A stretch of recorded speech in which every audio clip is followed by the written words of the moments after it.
Ketika Anda mensifati Allah, Dia yang menghidupkan.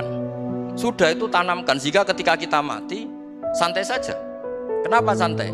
Allah punya cara menghidupkan kita. Zaman kita hidup juga gak tahu caranya ngelola jantung, ngelola paru-paru. Kamu juga gak tahu ngelola oksigen yang tidak beracun, tidak mengandung polusi. Tahu-tahu hidup. Gak ingin tua ya tahu-tahu tua, gak ingin mati tahu-tahu mati. Selama ini kita hidup juga gak tahu apa sebetulnya. Hanya gaya tok, punya jadwal, punya planning. Rasulullah itu target terbesarnya adalah nikmati hal-hal yang harusnya menjadi kenikmatan abadi. Misalnya umumnya orang itu kan bilang bahwa nikmat itu ya makan yang disenengin, ketemu orang yang disenangi, ketemu acara yang disenengin, yang disukain. Tapi itu Nabi mengajarkan kita nikmat itu ya sholat. Kita bisa bikin analogi, kalau kita punya problem, pasti ingin ketemu orang yang punya kekuatan untuk menghilangkan problem itu. Kalau kita ingin punya hajat dan ingin solusi, ada solusinya, pasti ingin ketemu orang yang mengendalikan hajat itu, yang bikin solusi. Jawabannya, siapapun makhluk itu pasti punya keterbatasan. Siapa yang tidak punya keterbatasan itu? Hanya Allah Subhanahu wa Ta'ala. Hingga ketika Nabi banyak problem, ketika ada banyak masalah, karena Rasulullah idza hazabahu amrun badara ila sholat. Nabi itu kalau sedang punya banyak masalah, pasti cepat-cepat sholat. Hingga dikatakan wasta'inu bisobri washolat. Kamu minta tolonglah dengan konsisten sabar dan minta pertolongan dengan sholat. Jadi saya ini hambamu ya Allah, yang sebagai kebanggaan saya adalah saya selalu butuh kepada Engkau. Karena ciri utama orang jelek adalah hidup seakan-akan nggak butuh sama campur tangannya Allah Subhanahu wa Ta'ala. Kalau saya punya uang pasti senang, punya jabatan pasti senang. Saya jadi menteri mesti beres semua, saya jadi gubernur beres semua. Merasa bisa semua itu min sifati Fir'aun, itu sifatnya. Tapi kalau kamu jadi menteri, jadi gubernur, saya tidak siapa-siapa tanpa pertolongan Allah. Saya kiai pun tidak bisa apa-apa tanpa pertolongan Allah. Saya orang baik pun tidak mesti dijamin baik terus tanpa pertolongan Allah. Sehingga selalu la haula wala quwata illa billah. Saya bisa menghindari maksiat ya karena Allah, bisa melakukan taat juga karena Allah. Mendingan nggak datang itu. Akhirnya baru, oh ya alhamdulillah gitu. Loh ya kan dulu teman kita datang, kita ada Alphard, istri cantik, rumah bagus lah, kita miskin, buruhnya orang pas dibentak-bentak, teman kamu udah datang. Milih datang kamu enggak kalau setelah kamu jatuh? Enggak kan? Jadi barokahnya ilmu itu terus. Ya, tapi kadang-kadang orang dulu, wah setelah saya miskin teman-teman enggak kasih kesini. Ya kalau kamu sudah jatuh, teman-teman kamu situ jadi tontonan. Ya mulai sekarang cara berpikir itu dirubah. Dulu yang namanya kiai itu kalau diundang orang itu ya agak-agak senang. Semenjak saya itu agak rubah. Mengundang kiai, ngatur kiai itu tak haram-haramkan ya ada lumayan lah, sekarang itu sudah mulai agak beretika. Dulu itu ngundang tuh tanggalnya ditentukan, jamnya ditentukan, enggak mikir apa kiai saat itu nganggur, enggak. Punya wadifah, enggak. Dia milih tanggal yang dia nganggur, enggak mikir masa itu kiainya nganggur apa, enggak. Ya saya hanya cerita aja, kamu tersinggung ya monggo, boten ya monggo itu kan. Wali-wali dulu kalau ngandani kita itu sederhana. Antal, ini masyhur diceritakan Habib Zain bin Sumit dalam kitab Al-Manhajus Sawi. Antalam tajid min nafsika kullama turid. Fa kaifa turidu min ghairika kullama turid. Kamu yang ingin ideal saja, kamu tidak menemukan pada diri kamu untuk menjadi ideal. Kamu kan ingin ganteng, ingin punya uang banyak, ingin perilaku Anda sempurna. Anda saja yang punya keinginan tidak bisa mewujudkan keinginan Anda sendiri. Fa kaifa turidu min ghairika ma turid. Jadi antalam tajid min nafsika kullama turid. Fa kaifa turidu min ghairika kullama turid. Kamu yang punya keinginan saja. Misalnya saya ingin punya uang banyak, perilaku saya selalu benar, gak pernah salah. Loh, saya yang ingin saja dengan diri saya, gak bisa untuk benar terus. Kok kamu berharap orang lain selalu benar? Jadi antalam tajid ya sama. Kalau kamu menuntut istri kamu itu ramah, neriman, apa kamu neriman sama wajah istri Anda gitu? Engkau ya pola neng dindi jajaki sana jajaki. Sini kamu sendiri tidak pernah apa.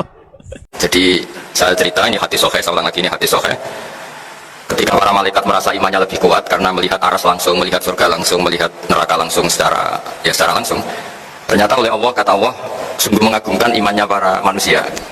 Kenapa ya Rabbi? Kenapa ya Allah? Karena tidak melihat aras langsung, tidak melihat surga neraka, tapi percaya. Itu kan luar biasa.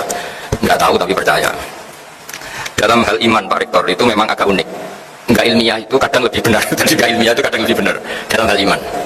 Dulu Imam Syafi'i punya guru Imam Malik itu diberi satu analogi. Kamu punya dua pesuruh atau pembantu, atau kalau dulu masih era perbudakan ya budak.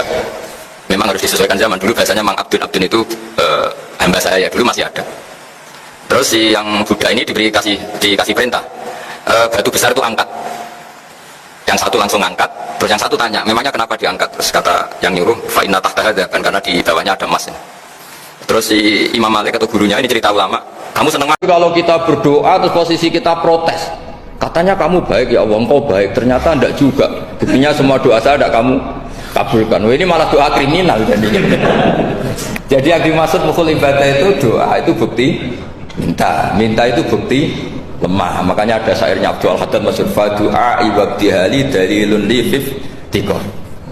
Jadi saya minta engkau ya Allah itu bukti saya butuh. Jadi itu bukan dua hal yang harus dipertentangkan. Jadi kalau doa dikatakan apa? Ibadah, karena di doa itu minta. Lah minta itu bukti merasa kita lemah. Berarti kita sa'il, Allah mas'ul. Kita minta, Allah yang kita mintai.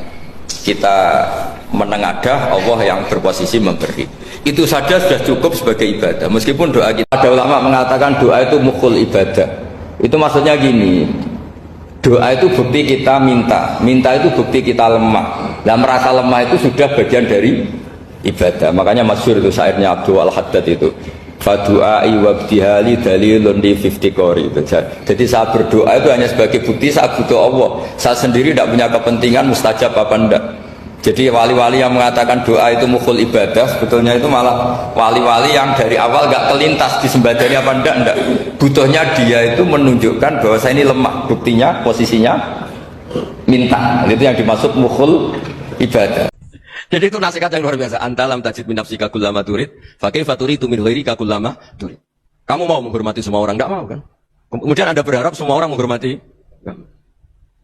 kamu tidak ingin kan orang lain semua menghujat kamu, sementara kamu enak aja menghujat orang lain. Makanya Rasulullah SAW luar biasa ketika bikin kaidah sosial, apa la yu'minu ahadukum hatta yuhibba li akhihi ma yuhibbu li nafsihi. Jadi kalau ukuran iman itu sederhana, kalau sesuatu itu baik, nyaman bagi Anda ya. Bayangkan itu pada teman Anda. Misalnya Anda bangun tidur sudah acak-acakan, nggak punya uang, utang jatuh tempo, kan nggak ingin ketemu orang. Ya kamu jangan bertamu ke jenis ini, karena dengan kamu yang alami juga nggak siap ketemu orang. Makanya ada Habib Alim itu dilapuri sama seseorang. Habib, dulu teman saya itu ketika saya kaya itu sering main ke saya. Setelah saya miskin, mereka tidak main ke saya. Kata Habib itu bagus, sunnaud begitu itu bagus. Coba kalau kamu dulu kaya, teman kamu main kan kamu gaya, di rumah ada makanan, bisa hormat tamu. Setelah kamu miskin jadi buruh manol di pasar atau buruh bikin botol, teman kamu datang, malu enggak kamu? Gawe Indomaret juga gitu, apalagi Grab mungkin ditunggu penumpangnya macam-macam. Sehingga kebaikannya teman-teman yang kerja serabutan begini juga bergantung kebaikan imam tadi. Kalau sholat itu tidak boleh lama-lama, apalagi wiridan, sholatnya aja nggak boleh lama-lama, apalagi wiridannya. Nah, kadang-kadang orang ngira kebaikan tuh nggak ada sempritnya, ada juga. Sholat tuh ya disemprit sama Nabi, kalau terlalu lama juga disalahkan, karena nanti agama ini menjadi apa? Menjadi problematika. Dulu ketika sahabat punya imam yang lama sekali kalau sholat, sehingga si sahabat yang satu yang petani ini mufarokoh itu memisahkan diri, kemudian imamnya diselip. Itu boleh memang dalam fikih. Kamu niat mufarokoh dulu. Mufarokoh itu niat bahwa kamu memutus hubungan dengan imam, kemudian meneruskan sholat sendiri. Singkat cerita, dua orang ini berdebat, Mu'ad sama Ar-Ra'i yang penggembala ini. Kamu munafik, sholat kok meninggalkan imam. Terus yang satu bilang, kamu keterlaluan, sholatnya lama sekali. Singkat cerita, dua orang ini lapor ke Rasulullah SAW. Uniknya Nabi itu membenarkan yang petani tadi. Kamu Mu'ad jadi masalah. Agama ini tidak boleh jadi problem. Kalau kamu ngimami orang, jangan lama-lama. Di situ ada ibu-ibu yang ditunggui anaknya yang sedang menyusu. Banyak petani yang nunggu macam-macam. Kayak pegawai POM ya ditunggu shift temannya. Jadi syafaat itu ada dua. Dari neraka diangkat ke surga. Dan itu bisa lama itu. Tapi kalau syafaatnya Quran itu yang belum masuk neraka, supaya nggak jadi masuk neraka. Karena neraka juga punya aturan. Dia juga kena aturan fikih. Jadi, betul ini. Saya ada guyon. Jadi kena konstitusi apa? Fikih. Sama tak ceritani syafaatnya Quran itu, ada orang itu beling itu fasik. Itu dihafal surat Tabarok. Hafal betul. Tabarakalladzi biyadihil mulku wa huwa ala kulli syai'in qadir alladzi khalaqal mauta wal hayata. Pertanyaannya gini, boleh enggak orang menginjak surat Baqarah? Boleh enggak? Enggak. Padahal orang hafal Quran itu artinya ayat itu ada di hatinya. Fa inna wa ta'ala la yu'adzibu qalban wa al-Qur'ana. Allah tidak akan menyiksa hati yang menyimpan Quran, yang jadi flash disknya Quran, yang jadi rekaman Quran. Ini contoh gampang gini, kamu punya anak pertama atau punya anak yang masih kecil, itu gendong tuh senangnya bukan main, melihat anak sehat tuh senangnya bukan main. Mungkin saat itu banyak orang yang sedang maksiat dengan perempuan nakal atau dengan teman-teman nakalnya, yang nganggap seperti itu tidak nikmat.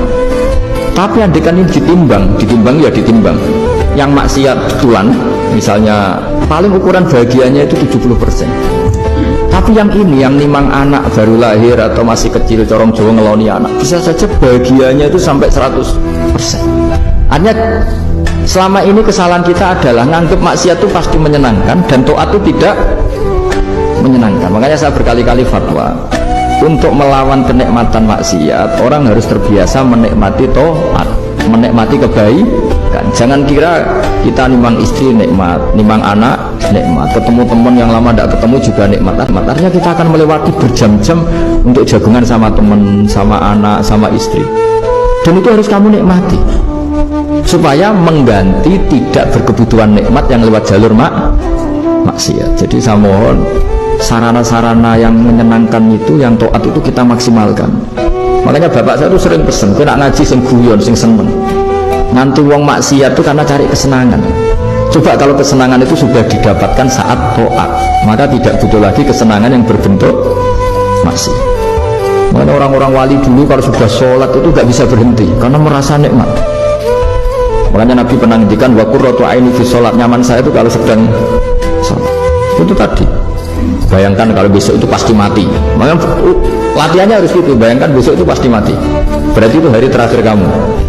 Ya, hari dengan merasa hari terakhir itu kalau kamu maksiat kan malu. Waduh, lah mati pasti. Makanya sholli sholatam waddiin. Kamu sholat seakan-akan itu sholat terakhir.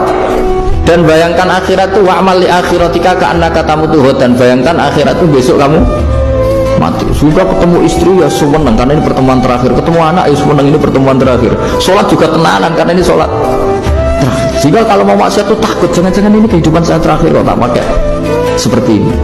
Nah, jadi diantara resepnya itu apa tadi, nganggep ya ibadah itu menyenangkan. Nah, gitu. Pinter.